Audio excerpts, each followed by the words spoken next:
Bonsoir à tous, merci de nous rejoindre sur Monaco Info. Voici les titres à la une de ce samedi. C'est les vacances scolaires, les stations de ski sont prises d'assaut. Ce soir, direction Limone, qui vit une seconde jeunesse depuis la réouverture du tunnel du col de Tende. Son maire, Massimo Ribéry, nous en parlera dans quelques instants. Au chapitre culturel, Péléas et Mélisandre de Claude Debussy se jouent dès demain à l'Opéra de Monte-Carlo. Nos reporters ont assisté aux répétitions qui sont aussi, vous allez le voir, ouvertes au public. Dans ce journal également, notre correspondant aux États-Unis nous emmènera cette semaine à la rencontre de Rafaela De Laurentiis, vice-consul de Monaco à Los Angeles, mais aussi productrice de cinéma. Et puis la suite de notre tour de l'AS Monaco. Ce soir, nous ferons connaissance avec les hommes et les femmes de la section futsal. Si vous êtes adepte de sport d'hiver, peut-être avez-vous déjà prévu des vacances dans l'une des stations maralpines ou bien en Italie. Celle de Limone-Piémont retrouve toutes ses couleurs depuis la réouverture du tunnel du col de Tende. Nous sommes avec son maire. Bonsoir Massimo Ribéry. Bonsoir. Maire de Limone-Piémont, merci d'être avec nous. Votre commune est l'une des destinations d'hiver préférées des Français et des Monégasques limitrophes. Sont-ils de nouveau au rendez-vous cette saison ? Oui, ils sont de nouveau au rendez-vous cette saison parce qu'on a ouvert le col de Tende le 27 du mois de juin, et ça a amené beaucoup du monde qui vient de la Riviera française et de la Riviera Ligure. Donc on est très très heureux pour avoir eu ce tunnel de Tende réouvert cette année. Donc avec la réouverture du tunnel du col de Tende, les touristes reviennent. Et puis, il faut dire aussi que la station ne manque pas d'activité en ce moment. Autour de la Settimana Bianca, le passage du Kids Tour de la SM, vous avez eu des pics d'affluence pendant ces moments-là ? Oui, on a eu beaucoup de pics d'affluence parce qu'on a eu presque le 50% en plus des autres années. Donc, c'est très bon.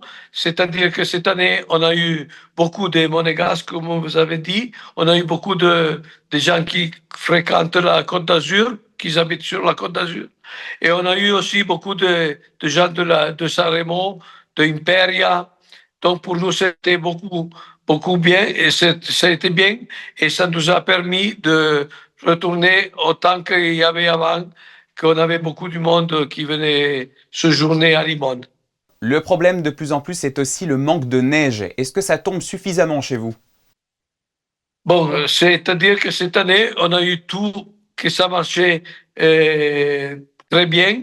C'est-à-dire qu'on a eu la neige autant. On ouvre toujours pour le 8 décembre, on arrive à ouvrir. Et cette année, on a réussi à ouvrir pour la fin du mois de novembre. Et c'était une très, très bonne chose parce qu'on a eu beaucoup de monde qui est venu déjà pour le début du mois de décembre, qu'avant, il n'y avait pas beaucoup de neige. Et cette année, on a eu beaucoup de neige le mois de novembre, donc ça nous a permis d'ouvrir, anticiper l'ouverture de la saison. Comment Limone se positionne-t-elle face aux stations françaises des Alpes du Sud, très prisées par les Monégasques ? Il y a une véritable concurrence ? Bon, écoutez, nous, on a toujours,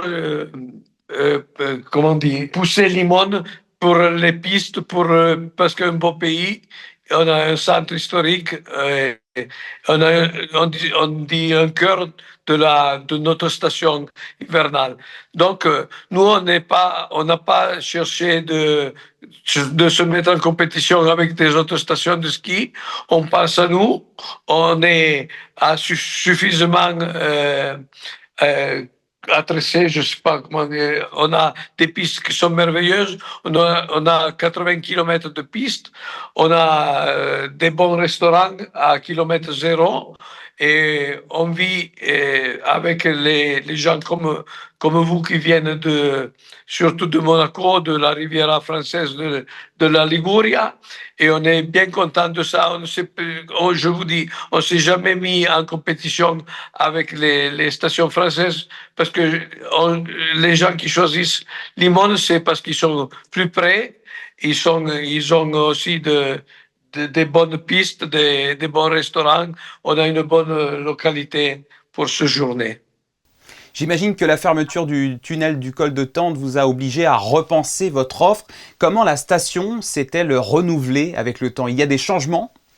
Oui, il y a des changements, disons, surtout sur les pistes, parce que on a, surtout pour l'été, on a choisi de faire des pistes pour les vélos. Comme maintenant c'est beaucoup demandé, on a la possibilité de faire la route du sel, que c'est une route bianca, una strada bianca, elle l'amène de Limone jusqu'à Ventimille, San Remo, et on arrive à aller à Menton aussi et à Monaco. Donc c'est une route très très belle. Et on m'a dit que c'est une route des plus belles d'Europe comme route plage. Donc on choisit, surtout pour l'été, on cherche de donner des réponses pour les gens qui veulent venir à Limone pour faire du trekking. Et pour l'hiver, on a cherché d'améliorer avec des pistes mieux tenues, et on a aussi mis disons, le snowpark. Et dans le futur, vous imaginez d'autres innovations, d'autres moyens d'attirer de nouveaux clients ou de fidéliser ceux qui sont déjà là? Oui, on cherchera de faire surtout des remontes-pentes, des téléchaises, des télécabines nouveaux, et on cherchera de faire des lacs artificiels pour donner de l'eau au canon, on appelle canon, disons, pour faire de la neige artificielle. Voilà donc encore beaucoup de projets à venir pour la station. Merci beaucoup Massimo Ribéry, maire de Limone-Piémonte, d'avoir répondu à nos questions ce soir sur Monaco Info. Merci à vous. Dans le reste de l'actualité, un très bel épisode culturel s'ouvre demain soir. L'Opéra accueillera 4 représentations du spectacle Péléas et Mélisandre, chef-d'œuvre de l'opéra français signé Claude Debussy. José Sacré et Thomas Deus ont pu assister hier soir à la répétition générale qui, le saviez-vous, est ouverte au public. Bien pratique quand on n'a pas réussi à se procurer de place au spectacle. Voyez leur reportage.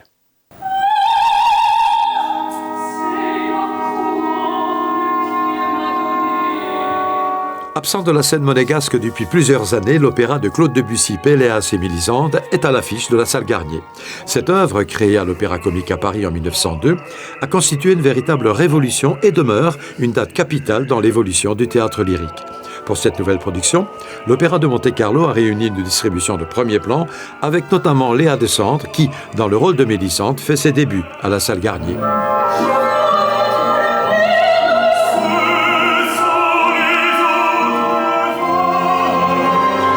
C'est une œuvre complexe, extrêmement poétique. La musique de Debussy ajoute encore plus de mystère et peut-être ce sont ces silences qui sont les plus importants. Cette pièce de Maeterlinck et cet opéra de Debussy a commencé par faire scandale et puis après elle est rentrée dans le répertoire de toutes les plus grandes maisons d'opéra du monde. Elle y est toujours régulièrement représentée, même si elle est réputée très exigeante. Parce que c'est une œuvre qui nécessite des solistes exceptionnels et c'est un rôle de femme merveilleux. Le rôle de Mélisande est un rôle que toutes les cantatrices rêvent une fois de chanter, surtout celles qui n'en ont pas la voix la plupart du temps. Elles regrettent de ne pas avoir ce type de voix pour le faire. Ce n'est bien évidemment pas le cas de ce soir de Léa Descendre qui s'impose par sa délicatesse et son talent.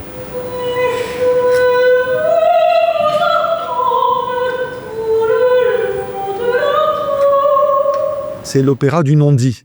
Les personnages sont des archétypes et on navigue vraiment dans tout le symbolisme poétique de la fin du XIXe siècle, après Baudelaire. Et Maeterlinck, comme Debussy, ne voulait pas une caractérisation forte de chacun des personnages. On est dans des brumes, on est dans des détours psychologiques, on est dans les replis de l'âme. Et ce qui m'a guidé avec Laurent Castin et Jörg Guéra qui signe les costumes, c'est d'imaginer ce spectacle comme étant toujours sur le fil du rasoir entre l'ombre et la lumière. On parle souvent de lumière ou de l'absence de lumière qui déplaît à Mélisande. Et tout ça, si vous voulez, nous a guidés pour faire un décor, des lumières et des costumes aussi qui se plient à ce que je sens être une obligation de l'œuvre. Mais ça, c'est le point de vue du metteur en scène. Tant d'autres metteurs en scène peuvent avoir de très bons points de vue. C'est un amoureux de la musique française, Kazuki Yamada, qui assure la direction musicale de cet opéra. C'est un grand plaisir pour moi de faire ce dernier spectacle de son mandat de directeur. J'espère qu'il reviendra dans l'avenir, mais c'est un fin connaisseur de la musique française, comme beaucoup d'ailleurs de chefs d'orchestre japonais. Ils ont ce goût pour la transparence et la délicatesse qui sont les marques de fabrique de Debussy. À ne pas manquer, ou peut-être à découvrir, Péléas et Mélisande à la Salle Garnier jusqu'au 28 février.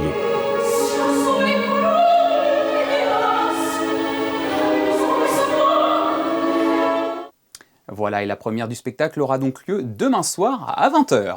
Allez, prenons la direction des États-Unis à présent. Il y a 2 semaines, nous vous avons emmené à la découverte du consulat de Monaco à Miami.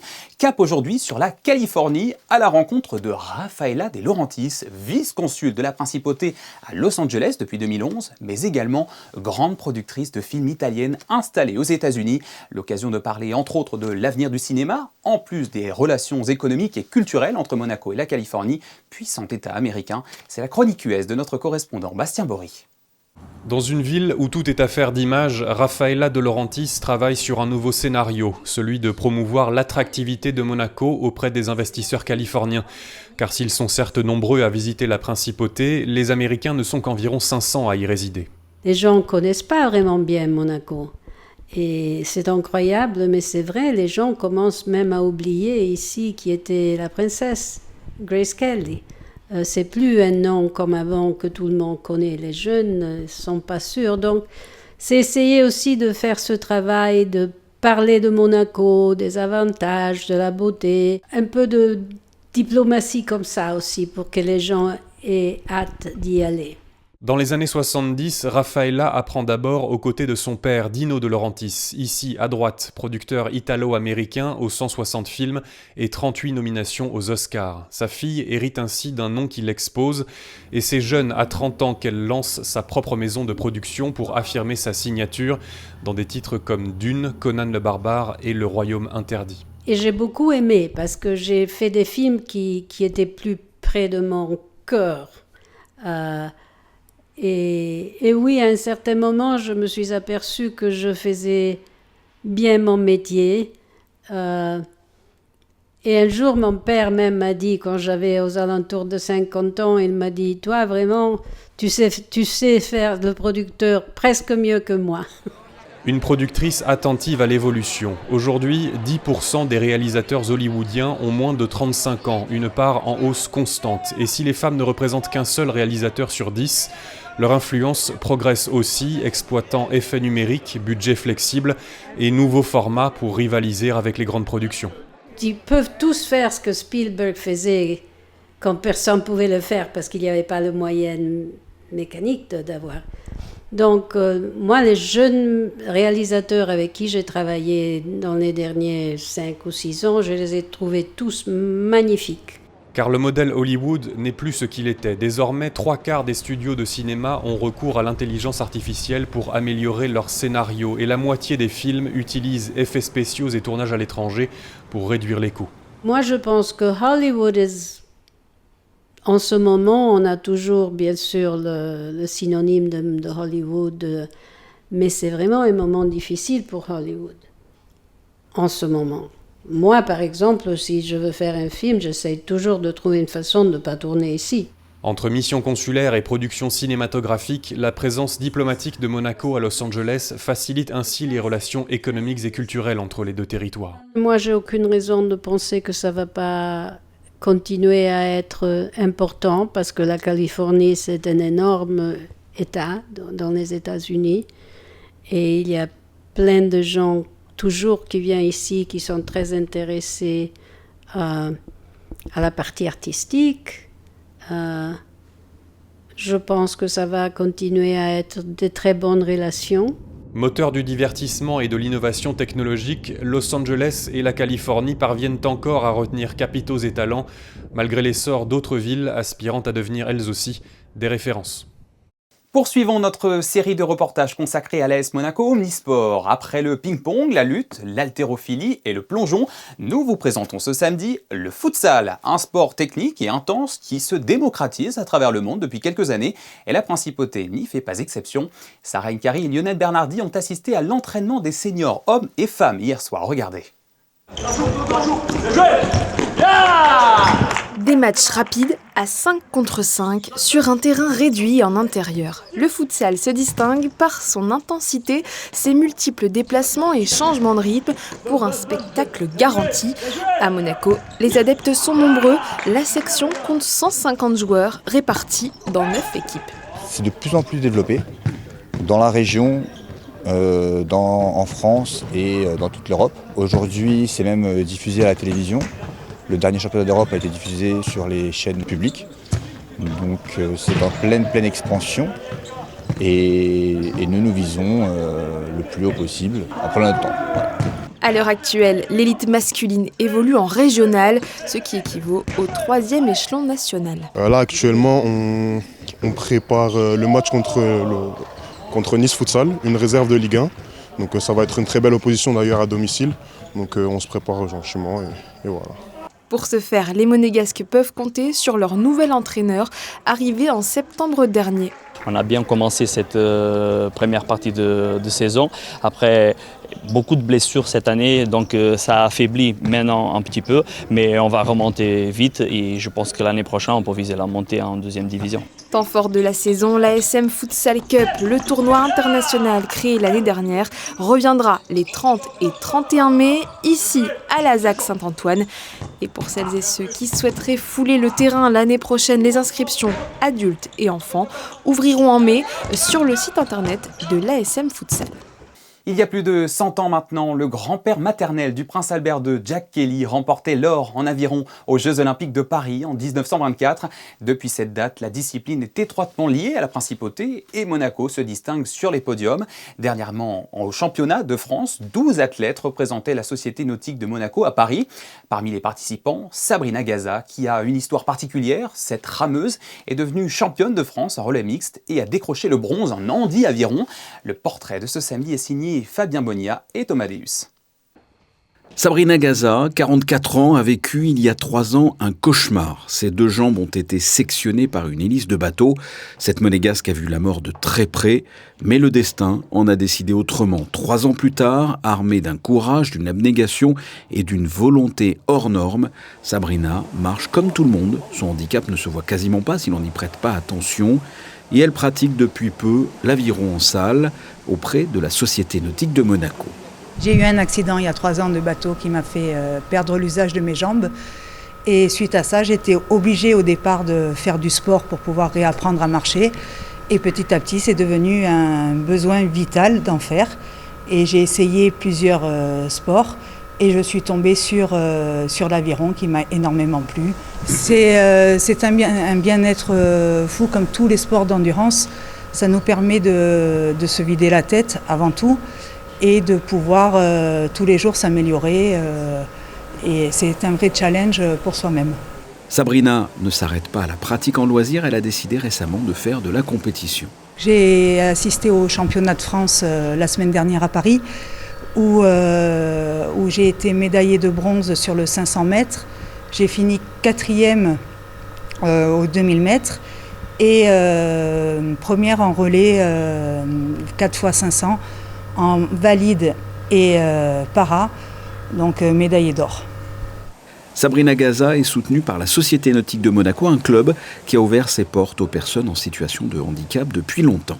Ça fait presque 19 ans maintenant que nous faisons du sport para-aviron et avec succès. Nous mettons les moyens en place pour essayer d'amener ces personnes au bout de leurs rêves, au bout de leur histoire. Pour Sabrina, pour nous, c'est quand même déjà une chance d'avoir une personne comme ça qui arrive au club avec une énorme envie. Un potentiel énorme. Il faut imaginer un peu la fierté de dire qu'il y a 6 mois, tu découvres une activité, 6 mois après, tu es sur le podium national avec un titre de championne de France. C'est une fierté, je pense, pour la personne, pour le travail accompli, et aussi pour nous, de pouvoir la mener à ce niveau-là, et de se dire que c'est que le début d'une histoire. Le début d'une histoire, après ces beaux résultats au championnat de France, Sabrina a effectivement d'autres objectifs en tête. Donc maintenant, notre préparation va être vraiment sur l'eau, pouvoir faire de l'aviron Et le but ultime serait de participer aux Jeux Olympiques de Los Angeles en 2028. Alors que ses enfants ont failli perdre leur mère, elle veut désormais participer aux Jeux paralympiques de Los Angeles. Un challenge gigantesque, mais lorsque l'on connaît le chemin de croix qu'elle a dû parcourir, on peut se dire que tout est possible avec Sabrina Gaza.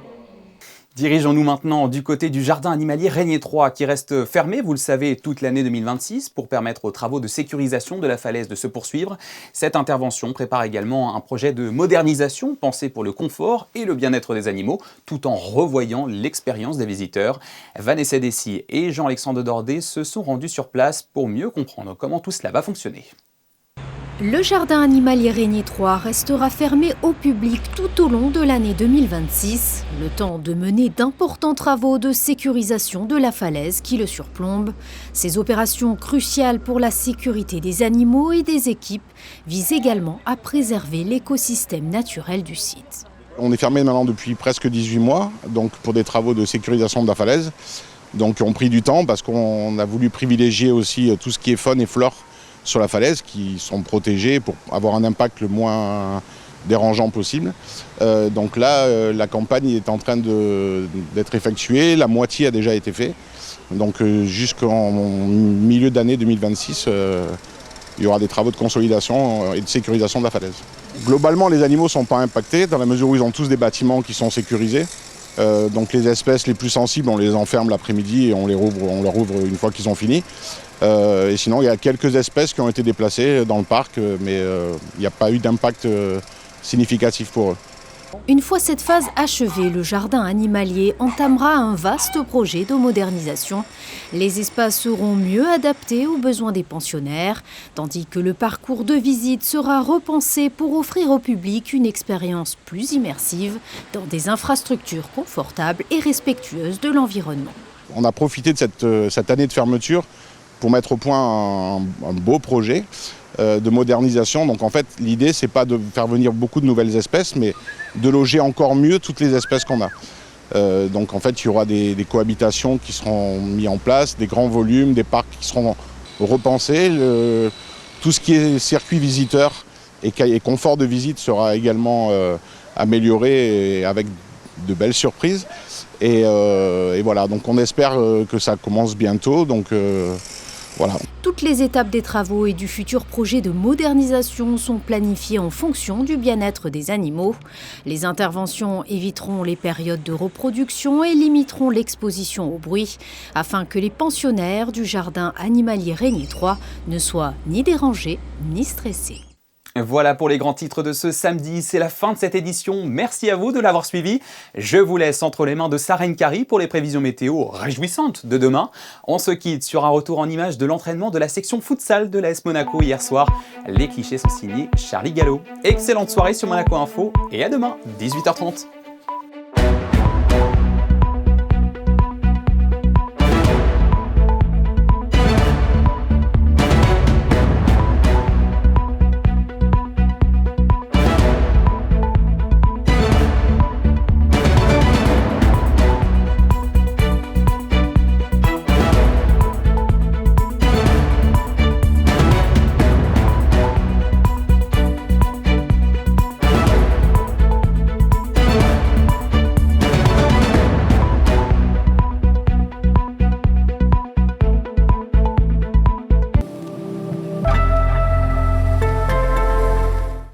Bonsoir à tous. Demain à Monaco, le soleil se fera un peu plus discret qu'aujourd'hui.